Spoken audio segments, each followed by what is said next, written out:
মানুষ আসে মানুষ যায়, রিসাইকেল পার্কের কথা সবার মুখে থেকে যায়।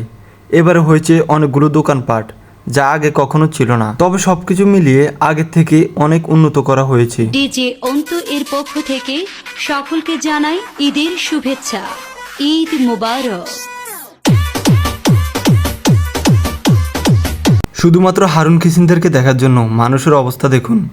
গাছের উপর, বাঁশের উপর যেটা পায় ওটার উপর উঠে গেল। মানে এটা কোনো কথা? তবে সুন্দর বিষয় হলো এখানে রয়েছে ছোট্ট একটি মসজিদ, যেখানে মানুষ প্রতিনিয়ত নামাজ পড়ে থাকেন, এবং রয়েছে চিপাই চাপাই ছোট ছোট কিছু ঘর, যা দেখতে অসাধারণ লাগে। রয়েছে বাচ্চাদের খেলনা করা হেলিকপ্টার সহ বিভিন্ন ধরনের সামগ্রী, এবং রয়েছে চোখে পড়ার মতো সুন্দর একটি রেস্টুরেন্ট, যা মাটি থেকে অনেক উপরে, এবং রয়েছে বিশাল আকার একটি পুকুর।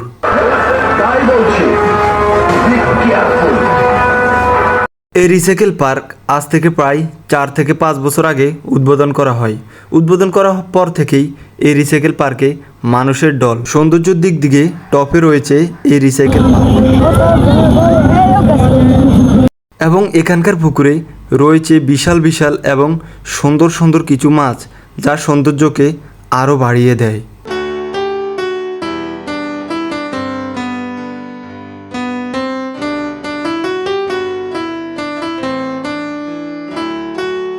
সব কিছু মিলিয়ে ঘোরার জন্য সবচেয়ে সুন্দর একটি পার্ক এবং মনোমুগ্ধকর একটি রিসাইকেল পার্ক। তবে যে পরিমাণ মানুষ আজকে আসছে, আমার মনে হয় না রিসাইকেল পার্কে এর আগে এত মানুষ কখনোই আসছিল।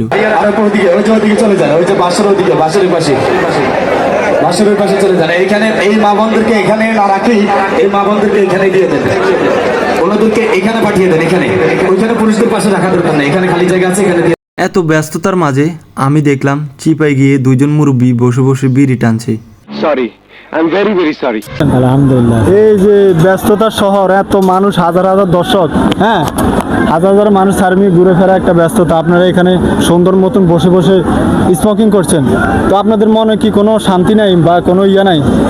আজকে হারুন কিসিনজারের কথা শুনে দেখলাম। মানে হারুন কিসিনজারের ভক্ত? জি। মানে তার নাটক কি আপনারা দেখেন সবসময়? জি। তো এখানে এরপর কি হয়েছিল দেখতে থাকুন পার্ট 3-তে। আমি লিজেন্ড রকি নিয়ে আসছি পার্ট 3।